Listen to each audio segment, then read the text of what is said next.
जय श्री राधा, जय श्री कृष्ण।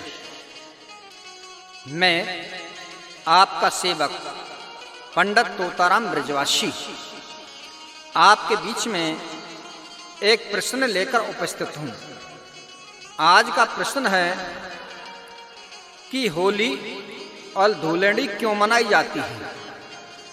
प्रेमी श्रोताओं, होली का पावन पर्व हिरण्यकश्यप और प्रहलाद से जुड़ा हुआ है। जिस समय मंदराचल पर्वत पर हिरण्यकश्यप तप कर रहे थे, उसी समय ब्रह्मा जी का आगमन हुआ। ब्रह्मा जी ने हिरण्यकश्यप से कहा, बेटा कोई वर मांगो। हिरण्यकश्यप ने वर मांगा कि मैं रात में मरूं ना दिन में मरूं, आकाश में मरूं ना पाताल में मरूं, बाहर मरूं ना भीतर मरूं, जल में मरूं ना थल में मरूं, अस्त्र से मरूं ना शस्त्र से मरूं, ब्रह्मा के द्वारा बनाए हुए प्राणी से न मरूं, इत्यादि वर मांगे। तथास्तु कहकर पिता में ब्रह्मा अंतर्ध्यान हो गए। वरदान पाकर हिरण्यकश्यप बलिष्ठ हो गया। हिरण्यकश्यप ने तीनों लोगों को अपने अधीन कर लिया। हिरण्यकश्यप का सबसे छोटा पुत्र था प्रहलाद, जो भगवान का परम भक्त था। हिरण्यकश्यप प्रहलाद को प्रताड़ित करने लगा। अग्नि में जलाया, जल में डुबाया, हाथी के पैर के नीचे कुचलवाया, पहाड़ों से नीचे गिरवाया, परंतु कहते हैं दो हाथन बारो सके, वा को कहा बिगार, नारायण रखवार जिम, जाकी भुजा हजार। जिसका रक्षक हजार भुजा वाला है, उसका ये दो भुजा वाला व्यक्ति क्या कर सकता है। प्रहलाद जी का हिरण्यकश्यप कुछ नहीं बिगाड़ पाए।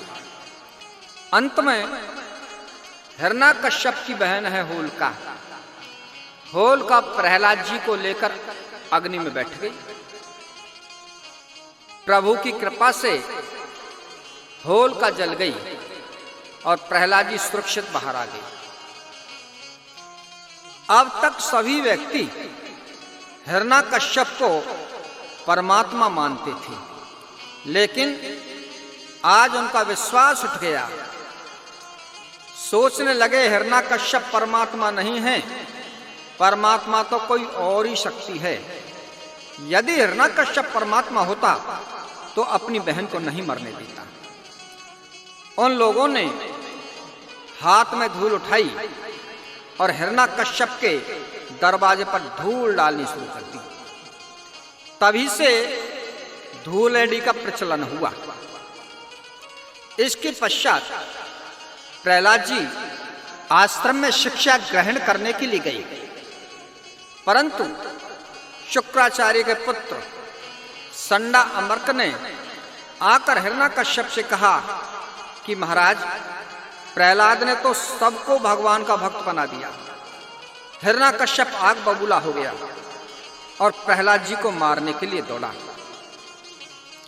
उसी समय खम्मा में से नरसिंह भगवान का प्राकट्य हुआ। नरसिंह भगवान ने हिरण्यकश्यप को अपनी जंघाओं पर लिटाया और अपने बड़े बड़े नाखूनों से हिरण्यकश्यप का पेट फाड़ डाला। हिरण्यकश्यप का मृत शरीर नरसिंह भगवान ने स्वर्ग में फेंक दिया, जहां देवता हिरण्यकश्यप के रक्त से होली खेले, और तभी से इस मृत्यु लोक में रंगों की होली का प्रचलन शुरू हो गया। इसके अतिरिक्त इस कथा से एक प्रसंग और भी जुड़ा हुआ है। जिस समय नरसिंह भगवान ने हिरण्यकश्यप का पेट फाड़ा था, उस समय उनके नाखूनों में बहुत जोर से जलन होने लगी।